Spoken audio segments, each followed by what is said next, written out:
শুধু মাথার পেছনে একটু কেটে গেছে আর পায়ে ব্যথা পেয়েছে। কিন্তু মেঘের কপালটা অনেকখানি কেটে গিয়েছে, তাই অনেকটা ব্লাড লস হয়েছে। তাছাড়াও অত উপর থেকে পড়ায় মাথায় বেশ ভালোই আঘাত পেয়েছে। তার উপরে ভাঙা কাঁচা টুকরোয় শরীরের বিভিন্ন অংশ কেটে গেছে। শুরুতে অনেক ব্লিডিং হচ্ছিল। সবাই ভেবেছিল মেঘকে হসপিটালে নিয়ে যেতে হবে, কিন্তু মোনা খান আর মীরা রহমান মিলে অনেক কষ্টে ব্লিডিং হওয়াটা বন্ধ করেছেন। আপাতত মেঘ আউট অফ ডেঞ্জার। ওকে ঘুমের ইঞ্জেকশন দেওয়া হয়েছে, তাই এখন নিশ্চিন্তে ঘুমোচ্ছে। সাইফাকেও ঘুমের ইঞ্জেকশন দিয়ে ওর রুমে রেখে আসা হয়েছে। মেঘের বেডের এক পাশে বসে নিঃশব্দে কাঁদছেন মোনা খান আর মীরা রহমান। একটুর জন্য আজকে ওনাদের মেয়েটা মরতে মরতে বেঁচে গেছে, না হলে যতটা উপর থেকে পড়েছিল তাতে এদিক ওদিক কিছু একটা হয়ে গেলে নির্ঘাত মেঘের মৃত্যু হতো। মীরা রহমান যখন মেঘের ড্রেস চেঞ্জ করছিলেন তখন মনে হয়েছিল কেউ ওনার কলিজা টেনে ছেড়ে নিয়ে যাচ্ছে। নিজের মেয়ের শরীরের এমন ক্ষতবিক্ষত অবস্থা দেখে ওনার মাথা ঝিম ধরে উঠেছিল।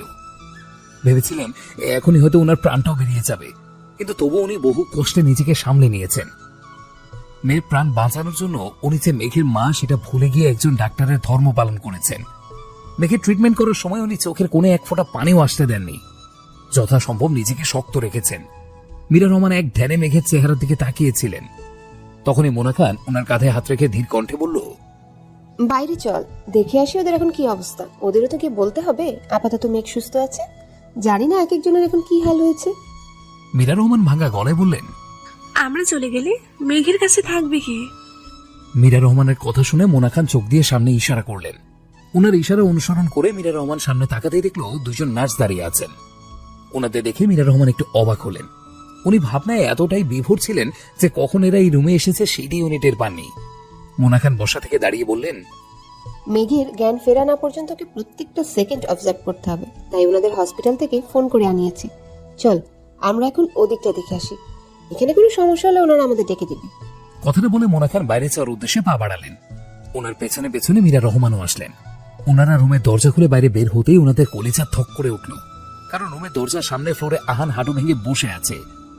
ওর থেকে কিছুটা দূরে দেয়ালের সাথে পিঠ ঠেকিয়ে আহির আর মিহির দাঁড়িয়ে আছে।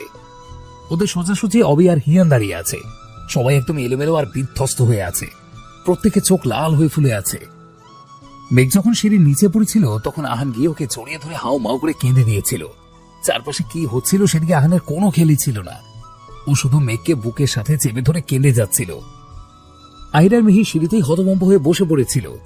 মেঘের রক্তাক্ত শরীর দেখে ওরা আর মেঘের কাছে আসা সাহসই পায়নি। ওদের চোখ দিয়ে নিঃশব্দে পানি গড়িয়ে পড়ছিল। শব্দ করে কান্না করার চেষ্টা করছিল, কিন্তু গলা দিয়ে আওয়াজ বের হচ্ছিল না। এদিকে বাড়ির সবাই মিলে আহানকে মেঘের থেকে ছাড়ানোর চেষ্টা করছে, কিন্তু আহান ওকে এতটা শক্ত করে জড়িয়ে ধরেছে যে কেউ ছাড়াতেই পারছে না। রিয়ান আর অভি মাঝখানে দাঁড়িয়ে আছে। ওরা কি যে করবে সেটাই বুঝতে পারছে না। একদিকে আহান পাগলের মতো করছে, আরেকদিকে আহির আর মিহির স্ট্যাচু হয়ে গেছে। তার উপর সাইফা ফ্লোরে অজ্ঞান হয়ে পড়ে আছে। অবশেষে ওরা দৌড়ে নিচে চলে গেল। তারপর দুজন আহানকে জোর করে টেনে মেঘের থেকে দূরে সরালো। সেই সুযোগে হিয়ান মেঘকে কোলে তুলে নিয়ে উপরে রুমে চলে আসলো। সাইফার বাবা সাইফাকেও কোলে করে ওই রুমে নিয়ে আসলেন। মোনা খান, মীরা রহমান আর সাইফার মা বাবা ওই রুমে ঢুকে ভেতর থেকে রুমের দরজা লক করে দিলেন। অভি আর রিয়ান আহানকে কয়েক মিনিট আটকে রাখতে পেরেছিল। তারপর আহান ওদের দুজনকে ধাক্কা দিয়ে ফেলে দিয়ে দৌড়ে উপরে চলে যায়।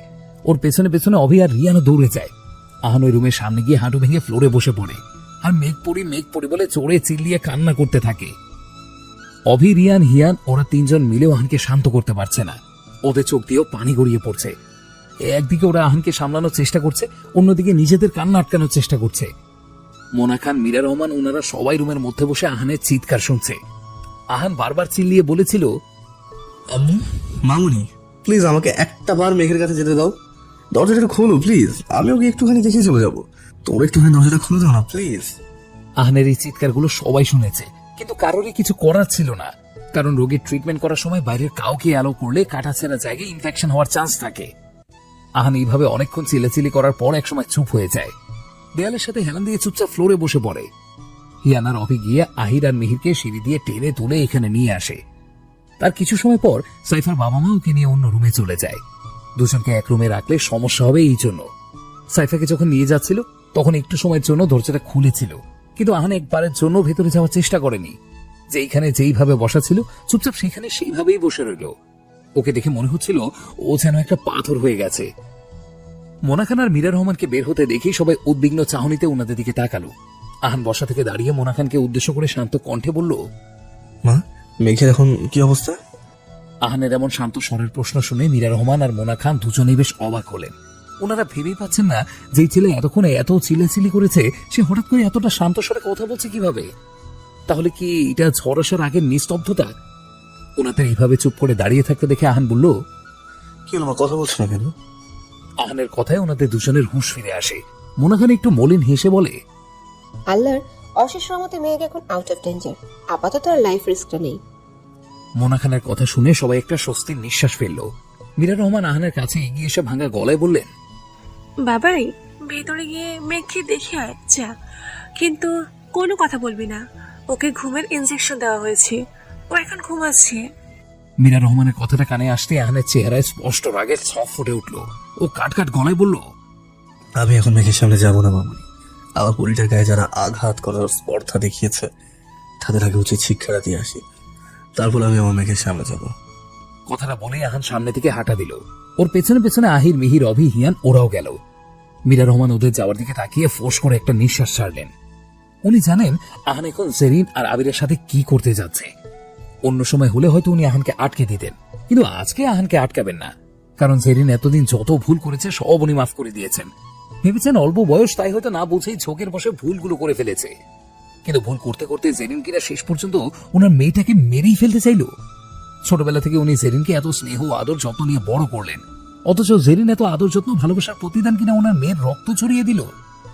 আহাদ খান, আজম রহমান সহ প্রায় সব আত্মীয় স্বজনেরা ড্রয়িং রুমে বসে আছে। সন্ধ্যা থেকে ওনাদের কারো পেটে এক ফোঁটা পানিও পড়েনি। মেঘের টেনশনে সবাই খাওয়ার কথা ভুলেই গিয়েছেন। এইমাত্র মোনা খান আর মীরা রহমান এসে জানালেন মেঘ এখন সুস্থ আছে। সেটা শুনে সবার টেনশন অনেকটা কমলো। আহাদ খান আর আজম রহমান বসা থেকে উঠে দাঁড়ালেন। উদ্দেশ্য মেঘকে দূর থেকে একবার দেখেই চলে আসবেন।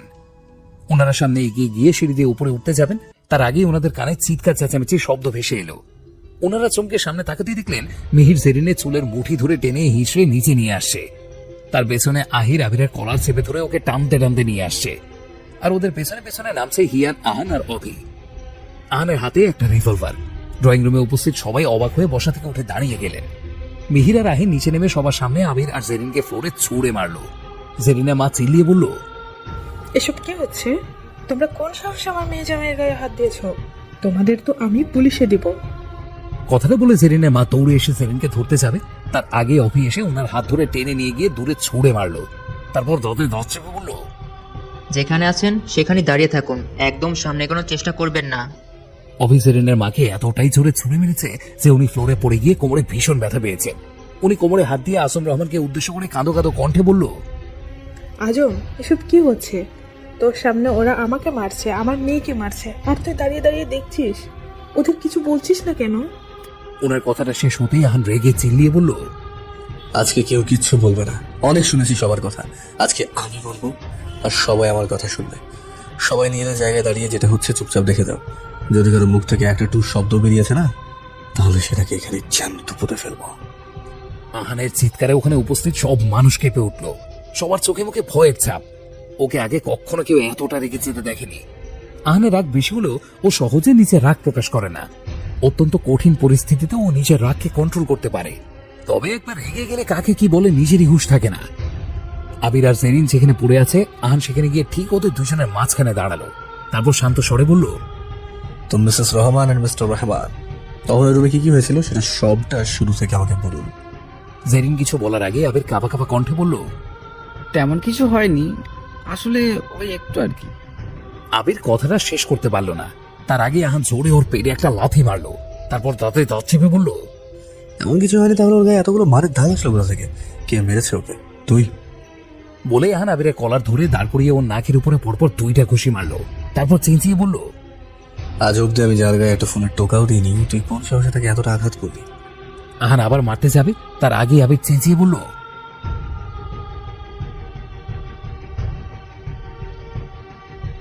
আবিরের কথা শুনে কয়েকজন ছাড়া সবাই বেশ অবাক হলো। মেঘকে তখন ধাক্কাটা জেরিনি মেরেছিল সেটা অনেকেই দেখেছে, কিন্তু এত হুড়োহুড়ির মধ্যে ব্যাপারটা সবার মাথা থেকে বেরিয়ে গিয়েছিল। রুমের মধ্যে যা যা হয়েছিল সবকিছু শুরু থেকে শেষ পর্যন্ত আবির গড় গড় করে বলে দিল। মানে বলা যায় যে এক প্রকার জেরিনের ঘাড়ে শব্দ চাপিয়ে দিল। সবটা শুনে আহান আবিরকে ধাক্কা দিয়ে ফ্লোরে ফেলে দিয়ে জেরিনের দিকে এক পা করে এগিয়ে যেতে লাগলো। আহানকে এগিয়ে আসতে দেখে জেরিন বসা অবস্থায় পেছাতে পেছাতে বলল, আমি শুধু শুধু মেঘকে মারিনি, মেঘ অন্যায় করেছে তাই ওকে মেরেছি। জেরিনের কথা শুনে আহানের পা দুটো থেমে গেল। ও জেরিনের দিকে ভ্রু কুঁচকে তাকিয়ে বলল, মেঘ অন্যায় করেছে মানে?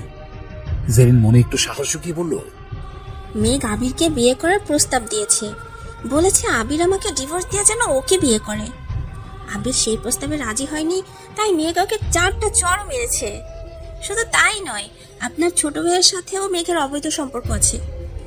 জেরিনের কথা শুনে আহান হো হো করে হেসে দিল। হাসতে হাসতে গিয়ে সোফায় ধপ করে বসে পড়ল। ওকে দেখে মনে হচ্ছে কেউ সামনে এই বছরের সেরা জোকসটা বলে দিয়েছে। আহানকে এইভাবে হাসতে দেখে জেরিন একটু ভ্যাবাচাকে খেয়ে গেল। ও ভেবেছিল আহান হয়তো মেঘকে ভুল বুঝবে, কিন্তু তা না করে উল্টো এইভাবে পাগলের মতো হাসছে। জেরিন বসা থেকে দাঁড়িয়ে আহানের সামনে গিয়ে বলল, আপনার আমার কথা বিশ্বাস হচ্ছে না তাই তো? 1 মিনিট ওয়েট করুন, আমি আপনাকে প্রুফ দিচ্ছি। আমি নিজের চোখে সবকিছু দেখেছি আর পিকও তুলেছি।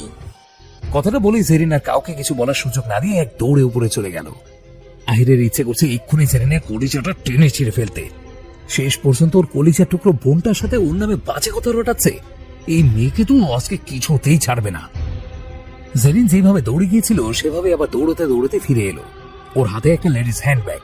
জেরিন এসে আহানের সামনে দাঁড়িয়ে ব্যাগটা খুলে কিছু পিক বের করে সেগুলো আহানের হাতে দিল। পিকগুলো দেখে আহানের মাথায় রক্ত উঠে গেল। ও বসা থেকে দাঁড়িয়ে একটা একটা করে সব পিক দেখতে লাগলো। আহানকে এইভাবে রেগে যেতে দেখে জেরিন একটা বাঁকা হাসি দিল। ওর ওষুধ কাছে দিয়েছে তাহলে।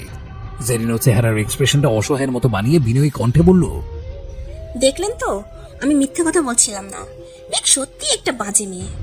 আমি নিজে ওই দিন ওকে আবিরের সাথে দেখেছি, তবে ওদের থেকে অনেকটা দূরে দাঁড়িয়েছিলাম, তাই ওরা কি কথা বলেছে সেটা শুনতে পাইনি। মেঘ রুম থেকে বের হওয়ার পর আমি ওর পিছু নেই। এসে দেখি ও আপনার ভাইকে জড়িয়ে ধরে আছে।